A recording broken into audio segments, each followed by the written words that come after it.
Hello students, आइए देखते हैं बहुल आवेशों के बीच बल। अगर एक से अधिक आवेश हों, दो आवेशों के बीच लगने वाला बल आपको हमने बताया कूलाम का वेक्टर फॉर्म में। दो आवेश हैं तो उनके बीच कैसे बल निकालते हैं उसका फार्मूला हमने आप बताया। अगर दो से अधिक आवेश हैं तब उनके लिए आप अध्यारोपण का सिद्धांत लगाएंगे, ठीक है, और उसके अनुसार बल का मान निकालेंगे। जैसे जो है यहाँ पर देखें, यहाँ पे कई आवेश है, यहाँ पे Q1, Q2, Q3, Q4, यहाँ पे Q1 आवेश है, Q2 आवेश है, Q3 आवेश है, और यहाँ पे हमने मान लिया कि इस तरह से बहुत सारे आवेश हैं तो Q1 आवेश हमने मान लिया। यहाँ पे आवेश कौन है? Q1, Q2, Q3, Q4, 5, 6 इस तरह से फैले हुए हैं और हमने मान लिया एक Qn आवेश है। ठीक, तो पहले जो है अध्यारोपण का सिद्धांत होता क्या है इसको समझते हैं।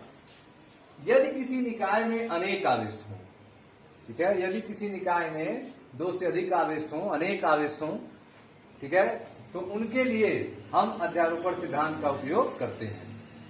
यदि किसी निकाय में अनेक आवेश हों तो उनमें से किसी एक आवेश पर बल, ठीक है, यदि किसी निकाय में अनेक आवेश हों तो उनमें से किसी एक आवेश पर बल अन्य आवेशों के अलग अलग बलों के वेक्टर योग के बराबर होता है। किसी एक आवेश पर लगने वाला बल अन्य आवेशों के द्वारा लगने वाले बलों के वेक्टर योग के बराबर होता है। इसे अध्यारोपण का सिद्धांत कहते हैं, ठीक है। यदि किसी निकाय में अनेक आवेश हों तो उनमें किसी एक आवेश पर बल अन्य आवेशों के कारण अलग अलग लगने वाले बलों के वेक्टर योग के बराबर होता है।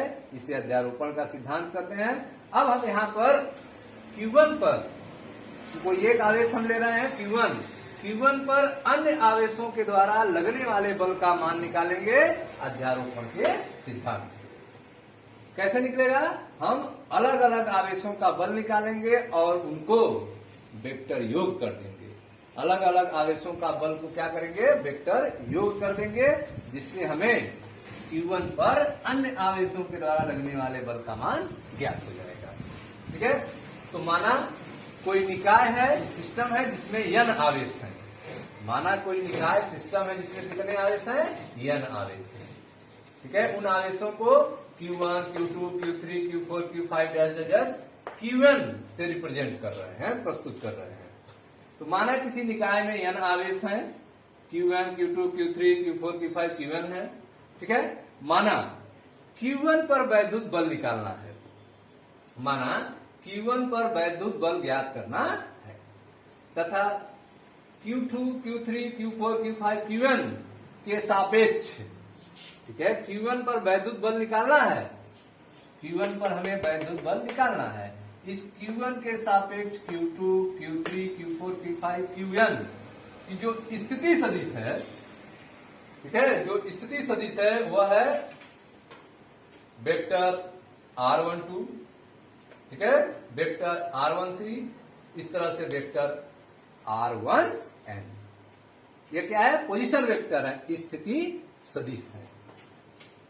Q1 का Q2 के सापेक्ष कितना है? Vector R12। Q1 का Q2 के सापेक्ष कितना है?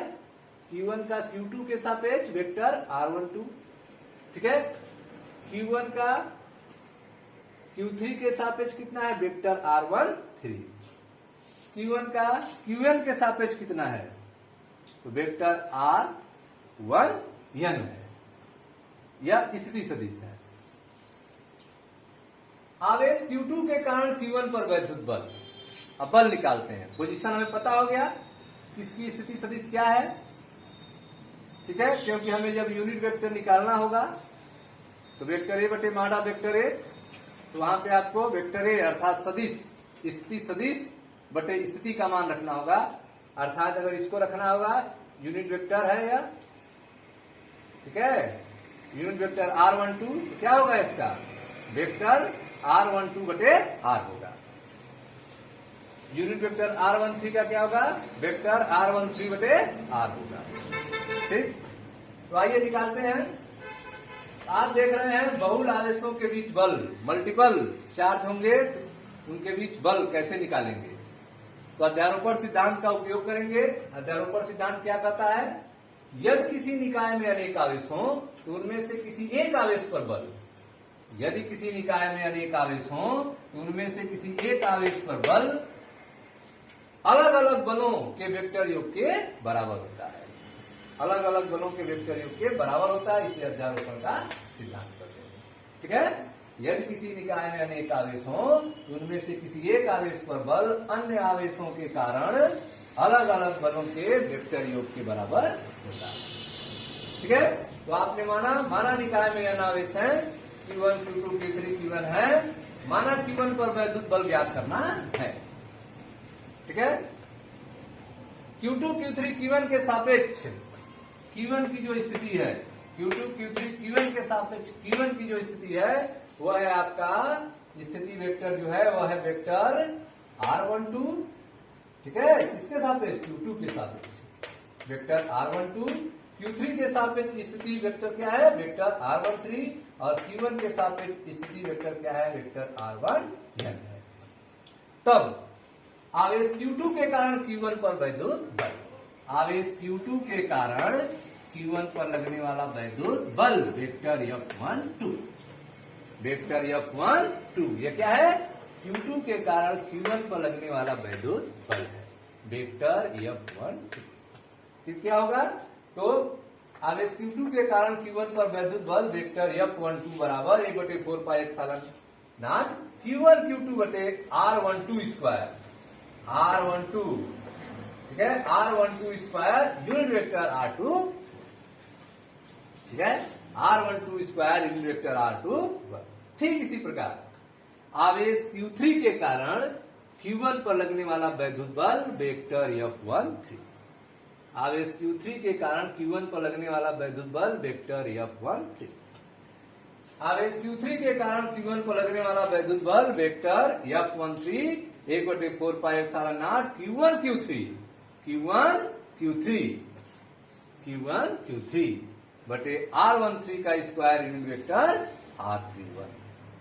ठीक है, ठीक इसी तरह आवेश Q1 के कारण, आवेश Qn के कारण Q1 पर लगने वाला वैद्युत बल वेक्टर F1n, वेक्टर F1n। ठीक है, वेक्टर F1n कितना होगा, या 1n कहें तो 1/4πε0 Q1 Qn Q, ठीक है ना, Q1 Qn बटे R1n का square unit vector Rn, unit vector Rn। ठीक है, तो अब आपने देखा कि Q1 पर Q2 के द्वारा लगने वाला बल वेक्टर F12, Q1 पर Q3 के द्वारा लगने वाला बल वेक्टर F13, Q1 पर Qn के द्वारा लगने वाला बल वेक्टर F1। अलग अलग बल आपको निकल गया है। अब हम लगाएंगे अध्यारोपण का सिद्धांत, अर्थात Q1 पर लगने वाला बल जो होगा वह अलग अलग बलों के वेक्टर योग के बराबर होगा, उनका वेक्टर योग निकालेंगे।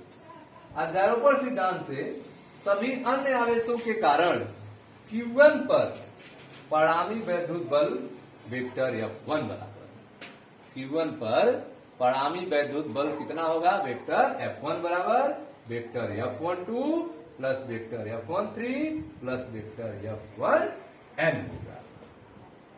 ठीक है, परिणामी वेक्टर क्या होगा, परिणामी वैद्युत बल कितना होगा, वेक्टर F1 बराबर vector F12 plus vector F13 plus जितना दिए होंगे प्लस वेक्टर F1। अब यह जो वैल्यू है यहाँ पे रख देते हैं, सब में 1/4πε0 है, कॉमन हो गया, यह हो जाएगा वेक्टर F1 बराबर 1/4πε0 Q1 Q2 बटे R12 का square unit vector R21 plus Q1 Q3 बटे R square 13 unit vector R31 और plus plus dash Q1 Q1 बटे R1n का स्क्वायर यूनिट वेक्टर Rn। ठीक है स्टूडेंट्स, तो यह हो गया अन्य सभी आवेशों के कारण Q1 पर लगने वाला परिणामी वैद्युत बल का। इसी तरह से अन्य आवेशों के द्वारा शेष आवेशों पर हम वैद्युत बल निकाल सकते हैं। ठीक है, तो यह था आपका किसी निकाय में किसी आवेश पर लगने वाले वैद्युत बल का मान ज्ञात करना। जैसे यहाँ पे एक निकाय था जिसमें कई आवेश थे, उन आवेशों के द्वारा Q1 पर लगने वाला वैद्युत बल आपने निकाला। इसी तरह से अन्य आवेश के द्वारा अन्य आवेशों पर लगने वाले बल को भी आप गणना कर सकते हैं। ठीक है स्टूडेंट्स, मिलते हैं नेक्स्ट वीडियो में जहां अगले टॉपिक की चर्चा की जाएगी। Thank you.